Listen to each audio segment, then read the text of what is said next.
Hi friends, நீங்கள் பார்த்துட்ருக்கிறது சாரீ பல்லுவில் எப்படி முந்தி எடுத்து முடிச்சு போட்டு வைக்கிறது அப்படின்ட்டு தான் பார்க்குறீங்க. முந்தின நேரம் எவ்வளோ அழகாக ஆக்கணுமோ அவ்வளோ அழகாக ஆக்கலாம்.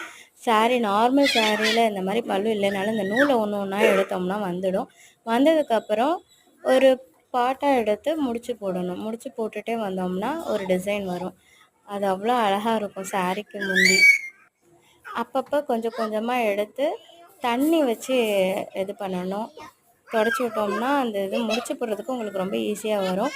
சிக்கு இருந்ததுன்னா நம்ம நார்மல் சீப்பை வச்சு லைட்டாக சீவி விட்டுட்டு அதுக்கப்புறமா எடுத்து முடிச்சு போடணும். ஒரு 3 லேயராக எடுத்துக்கோங்க. 3 லேயரில் ஃபஸ்ட்டு பார்ட்டு, செகண்ட் பார்ட்டை விட்டுட்டு தேர்ட் பார்ட்டை எடுத்து முடிச்சு போட்டுட்டு நடுவில் விட்டுருந்தோம்ல அந்த பாட்டை எடுத்து அடுத்த 3 பாட்டை எடுத்து நம்ம முடிச்சு போட்டோம்னா சூப்பரான ஒரு டிசைன் வரும். பாருங்கள் எவ்வளோ அழகாக இருக்குன்னு.